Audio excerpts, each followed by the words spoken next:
Morning all of you. जैसा कि अपन ने पिछली क्लास में स्टार्ट किया था, आपका जो वेक्टर चैप्टर था उसके कुछ क्वेश्चन करवाए थे, 20 क्वेश्चन मैंने आपको करवा दिए थे।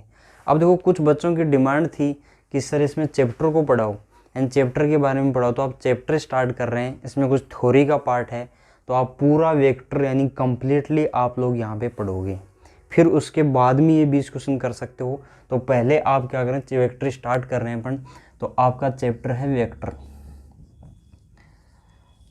वेक्टर का मतलब होता है सदिश। सदिश, तो इसमें सबसे पहली बात है कि बेसिक से स्टार्ट करते हैं। पहला क्वेश्चन आपका पूछा जा सकता है इसमें, कौन सी क्वांटिटी अदिश राशि है, कौन सी सदिश राशि, स्केलर क्वांटिटी कौन सी होती है और वेक्टर क्वांटिटी कौन सी होती है। तो सबसे पहले अपन हेडिंग डालेंगे इसमें अदिश राशि। अदिश राशि यानी स्केलर क्वांटिटी। स्केलर क्वांटिटी, इसके लिए कंडीशन क्या होगी आपकी, स्केलर क्वांटिटी, इसके लिए कंडीशन क्या होगी। सीधा अपन देखो, आजकल एग्जाम में कभी भी नहीं पूछता, आपने कहीं देखा हो कि एयर कंपटीशन एग्जाम में ऐसा पूछता है कि अदिश राशि पर संक्षिप्त टिप्पणी लिखो या फिर सचित्र वर्णन करो, नहीं पूछता। सीधा अपन कंसेप्ट पे जाएंगे, तो डेफिनेशन का कोई रोल नहीं होता। सीधे कंसेप्ट में अदिश राशि का मतलब, इसके लिए दो कंडीशन होनी जरूरी है। पहली बात तो क्या होगा, इसका परिमाण हो।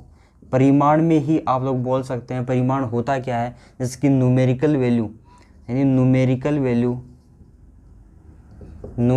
वैल्यू प्लस क्या होगा, इसकी यूनिट है। यानी किसी भी क्वांटिटी का आप परिमाण दिखाना चाह रहे हो, इसका मतलब क्या होगा, जैसे द्रव्यमान है तो द्रव्यमान का परिमाण दिखाने के लिए अकेला 5 नहीं बोल सकते, साथ में इसकी यूनिट लगानी पड़ेगी। तो केवल किसकी ज़रूरत पड़ती है, परिमाण की ज़रूरत पड़ती है।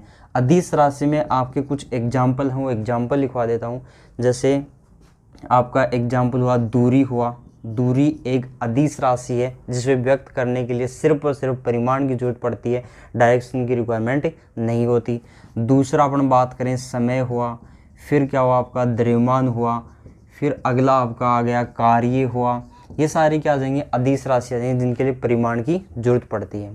तो ये आपका दूरी, डिस्टेंस, टाइम, मास और वर्क आ जाएगा। अब देखो अगला अपन इसमें पढ़ रहे हैं सदिश राशि।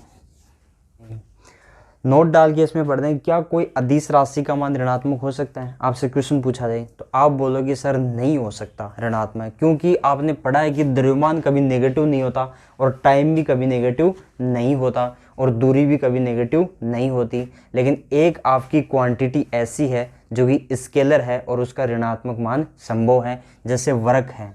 वर्क क्या है, आपका कार्य है, इसका ऋणात्मक मान हो सकता है। वर्क का पॉजिटिव वैल्यू भी होती है और नेगेटिव वैल्यू भी होती है और जीरो भी हो सकता है।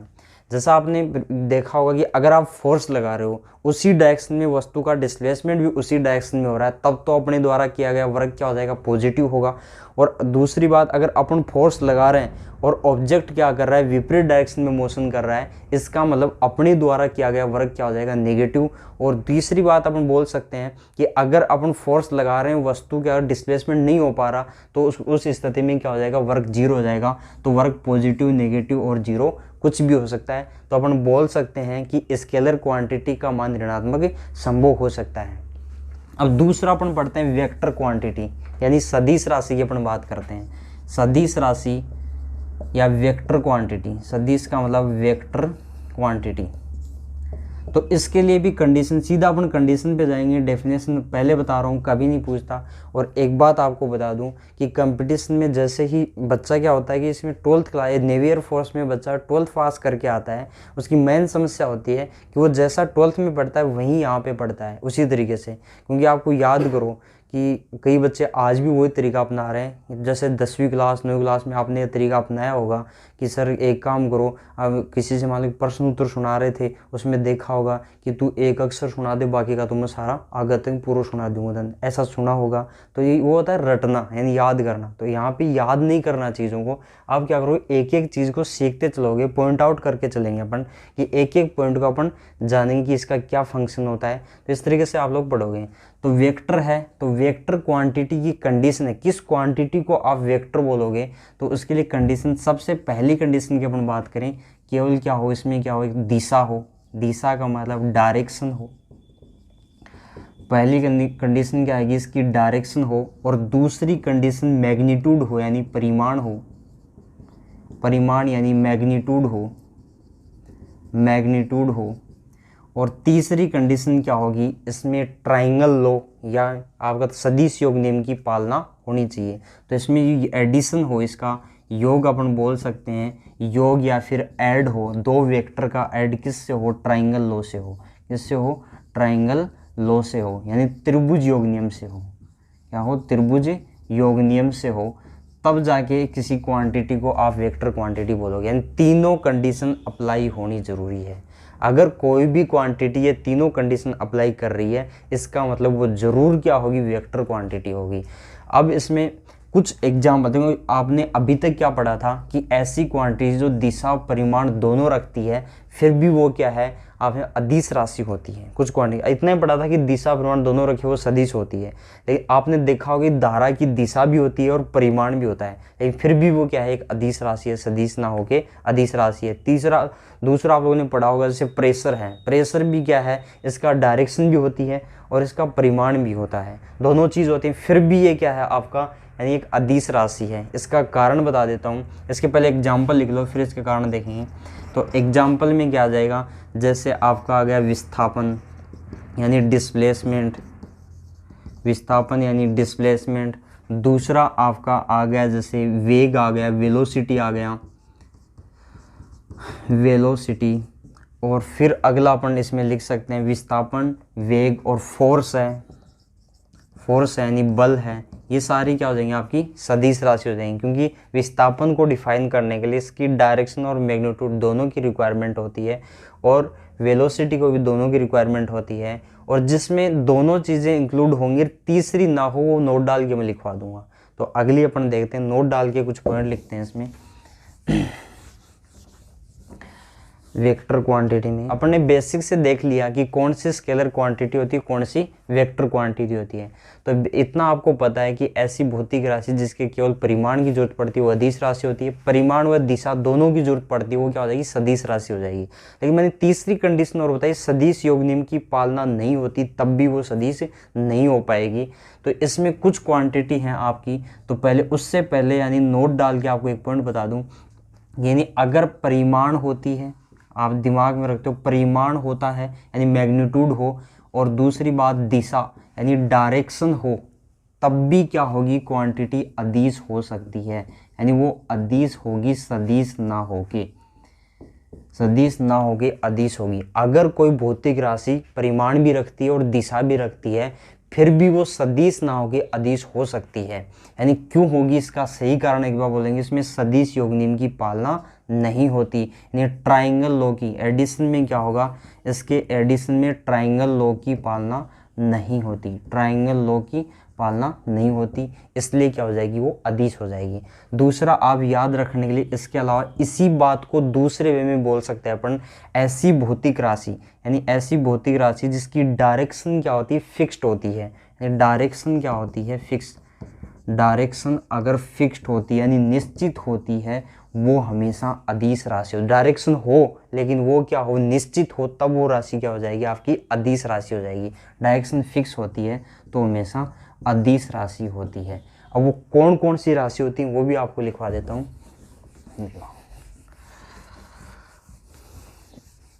रही बात नोट्सों की, साथ साथ आप लोग क्या करोगे, वीडियो को रोक रोक के बना सकते हो, नोट्स भी बना सकते हो।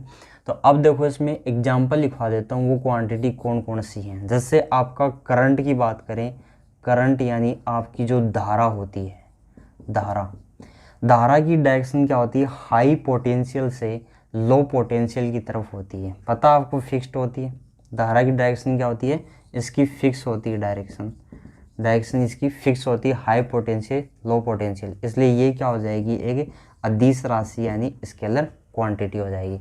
इसी तरीके से दूसरे आप लिख सकते हो दाब यानी प्रेशर, प्रेशर लिख सकते हो।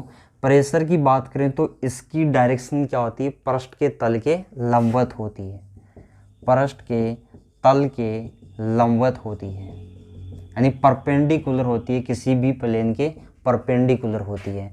तीसरी कंडीशन इसमें लिख सकते, तीसरी एग्जाम्पल में पृष्ठीय तनाव है, पृष्ठीय तनाव है, इसकी डायरेक्शन भी क्या होती है, फिक्स होती है। इसकी कहते हैं सरफेस के अनुदिश होती है, सतह के अनुदिश होती है, सतह के अनुदिश होती है, ये भी फिक्स होती है। तो ये भी क्या है, आपकी अदिश राशि है, अदिश राशि। और दाब भी क्या है, आपकी अदिश है। बहुत सारी बुकों में आप लोग देखोगे कि दाब को क्या दिखा रखा है मुना, इसमें दाब को यानी सदिश दिखा रखा है, जबकि दाब है क्या, अदिश राशि। आप सीधा कारण इसका सही फिजिक्स में सही तरीके से देखोगे तो कारण इसका है कि ये बीजगणितीय योग नियम की पालना करें। दिशा है, परिमाण है, लेकिन बीजगणितीय योग नियम की पालना करते हैं, इसलिए ये क्या है, एक अदिश राशि है।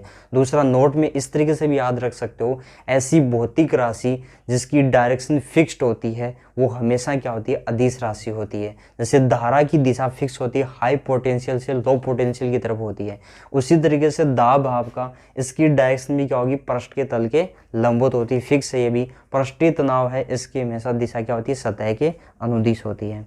दूसरा, अगला पॉइंट देखो, जैसे किसी भी भौतिक राशि का आप लोग आगे फिजिक्स में पढ़ोगे कि जो अल्पांश होता है ना, अल्पांश, वो हमेशा क्या होता है, सदिश राशि होती है। जैसे आपका एरिया ले लिया जाए, एरिया यानी क्षेत्रफल है। दूसरा, वॉल्यूम ले लिया जाए, वॉल्यूम की बात करें। तीसरा, लेंथ ले ली जाए, लेंथ है। तीनों क्या है, स्केलर क्वांटिटी है, तीनों क्या है, स्केलर क्वांटिटी यानी अदिश राशि है। तीनों क्या है, अदिश हैं, लेकिन इनका अल्पांश यानी डी ए है, और दूसरा वॉल्यूम की बात करें डी वी है, और तीसरा डी एल है। तीनों क्या है, एक सदिश राशि है, यानी वेक्टर क्वांटिटी है, ये वेक्टर क्वांटिटी है, ये अदिश होता है। जबकि किसी भी भौतिक राशि का अल्पांश हमेशा क्या होता है, सदिश राशि होता है। ये आप लोग याद रखोगे। आपका मन कर रहा है सर ये कैसे होता है, अगर वेक्टर होगा तभी तो आप लोगों ने डॉट प्रोडक्ट किया होगा, गाउस के नियम में ई डॉट डी ए किया था, फ्लक्स निकाला था, विद्युत फ्लक्स निकाला था। और इसमें बायो-सावर्ट के नियम में आप लोगों ने किया, बी डॉट डी एल किया होगा। तो डॉट प्रोडक्ट हमेशा किसका होता है, सदिश का ही होता है। तो जितनी भी क्वांटिटी आपने, जिनका भी अल्पांश ले रहे हो आप, छोटा पार्ट ले रहे हो, उस कंडीशन में क्या होगा, वो सारी क्या होंगी, सदिश राशि होंगी आपकी। अगला अपना एक छोटा सा पॉइंट है, आप लोग बेसिक है, सब जानते हैं। रिप्रेजेंटेशन करें किसी भी वेक्टर को, रिप्रेजेंट कैसे करते हैं, जैसे तीर द्वारा रिप्रेजेंट करते हैं। इसमें ये इसका क्या होगा, हेड होगा, इसको क्या बोलते हो आप, हेड, और ये इसको क्या बोलते हो आप, टेल बोलते हो।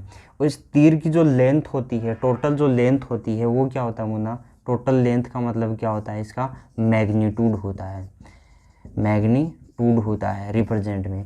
फिर इस तीर का, तीर जिस तरफ होगा वो क्या होगा, इसकी डायरेक्शन होगी, ये क्या हो जाएगी, इसकी डायरेक्शन आ जाएगी, इस वेक्टर की डायरेक्शन, ये वेक्टर का रिप्रेजेंट हो जाएगा। अब अगली हेडिंग आप इसमें डाल दो, अगला अपन पार्ट इसमें पढ़ेंगे। यहाँ तक बिल्कुल बेसिक था, इंट्रोडक्शन था, कौन सी क्वांटिटी स्केलर होगी, कौन सी क्वांटिटी वेक्टर होगी। अब अगली हेडिंग इसमें अपन पढ़ेंगे टाइप्स ऑफ वेक्टर। अगली हेडिंग क्या हुआ, types of vector. Types of vector, कितने टाइप के होते हैं वेक्टर, बिल्कुल सीधा सीधा। क्योंकि कई बार ऐसा क्यों करवाया जा रहा है, बेसिक चीज़ें हैं। क्योंकि कई बार ऐसा होता है कि आप क्वेश्चन सोल्व करते हो लेकिन ऑप्शन ऐसे आ जाते हैं जिनका नाम ही नहीं सुना होता, इसलिए टाइप्स ऑफ वेक्टर, कितने टाइप के वेक्टर होते हैं वो आपको पता होना चाहिए। अब देखो इसमें सबसे पहला अपन पढ़ेंगे, पहला अपन इकाई सदिश है। कौन सा होगा, इकाई सदिश है, जिसको इंग्लिश में आप लोग बोलोगे unit vector. Unit vector, unit vector नाम से स्पष्ट है, इसमें बिल्कुल पॉइंटों वाइज अपन क्लियर करके चलेंगे इसको। सबसे पहली बात, इसका मैग्नीट्यूड यानी परिमाण कितना होगा होना, इकाई वेक्टर का परिमाण कितना होगा, मैग्नीट्यूड। मैग्नीट्यूड आपको पता है यूनिट होगा, यूनिट या फिर इकाई होगा, यानी एक होगा बोल सकते हैं। फिर दूसरी बात, इसकी अपन बात करें डायरेक्शन की, दिशा किधर होगी, यूनिट वेक्टर की दिशा क्या होती है, इसकी डायरेक्शन की बात करें तो यूनिट वेक्टर की डायरेक्शन होती है जिस वेक्टर का आप यूनिट वेक्टर निकाल रहे हो तो उस वेक्टर की दिशा में, तो दिए गए सदिश की दिशा में, दिए गए सदिश की दिशा में इसकी डायरेक्शन होगी। दूसरी बात आप इसमें बोल सकते हो यूनिट वेक्टर में इसका सिंबल क्या होता है, सिंबल यानी संकेत की अपन बात करें, सिंबल यानी संकेत क्या होता है, तो संकेत की बात करें कैप से रिप्रेजेंट करते हैं। किससे करते हैं, कैप, इसको क्या बोलोगे आप, कैप होता है इसका सिंबल। फिर मान लेते हैं किसी सदिश ए है, ये सदिश है, उसका आप लोग इकाई सदिश लिख रहे हो, इसका यूनिट वेक्टर लिख रहे हो, ए का यूनिट वेक्टर ऑफ ए, इसका यूनिट वेक्टर लिख रहे हो, ए का इकाई सदिश है, इसका सिंबल क्या होगा, ए कैप है, बराबर कितना होगा ना। किसी भी सदिश का यूनिट वेक्टर लिखना है तो उस सदिश में आप लोग क्या करोगे, उसके मैग्नीट्यूड का आप लोग भाग दे दोगे, तब क्या आ जाएगा, उस सदिश का यूनिट वेक्टर आ जाएगा। तो ये आपका था यूनिट वेक्टर, पहला टाइप है, चाहे अच्छे से समझ में आया होगा। अगला आप लोग दूसरा इसमें कर सकते हो, दूसरा है इसमें जीरो वेक्टर, जीरो वेक्टर, जिसको आप लोग हिंदी में क्या बोलोगे, शून्य सदिश, शून्य सदिश। शून्य सदिश में अपन देखें तो नाम से स्पष्ट है, इसका मैग्नीट्यूड यानी परिमाण कितना हो जाएगा, मुन्ना बताओ, परिमाण यानी मैग्नीट्यूड कितना होगा, इसका जीरो हो जाएगा, मैग्नीट्यूड कितना हो जाएगा, जीरो होगा। फिर इसकी डायरेक्शन की बात करें, दिशा की, दिशा क्या हो जाएगी, दिशा इसकी निश्चित नहीं होती, दिशा क्या होगी, निश्चित नहीं होगी, यानी डिफाइन नहीं होगी, ऐसा अपन बोल सकते हैं, निश्चित नहीं होगी। फिर दूसरी बात, इसको आप लोग, इसका दूसरा नाम जीरो वेक्टर है, इसको आप लोग बिंदु सदिश भी बोल सकते हो, क्या बोल सकते हो, बिंदु सदिश भी बोल सकते हैं, पॉइंट वेक्टर भी बोल सकते हैं इसको, पॉइंट वेक्टर दूसरा नेम ये है। क्योंकि आपको पता है जैसे ये किसी वेक्टर का अगर परिमाण है तो उसको मान लो कि ये 5 मीटर है, मीटर पर सेकंड दे दिया, इसकी लेंथ आ गई। अगर कोई जीरो है तो उसकी क्या आ जाएगी, जीरो वेक्टर का मतलब पॉइंट होगा, इसकी कोई डायरेक्शन नहीं होती, ये क्या होता है, जीरो वेक्टर होता है। आज के लिए अपन इतना ही पढ़ेंगे, बाकी अपन नेक्स्ट क्लास में पढ़ पाएंगे, तो शायद अच्छे से समझ में आया होगा। और देखो इसमें लगातार क्लासें आपकी आती रहें, इसके लिए आप लोग क्या करो, इसको लाइक और शेयर और सब्सक्राइब करते रहें, जिससे मुझे पता चलता रहे कि हाँ रियल में जो मैं कर रहा हूँ वो बच्चों को समझ में आ रहा है और बच्चों के लिए फ़ायदेमंद है ये चीज़, तभी यानी आगे वीडियो आपकी आ पाएंगी। तो आज के लिए इतना ही, थैंक यू फॉर क्लास।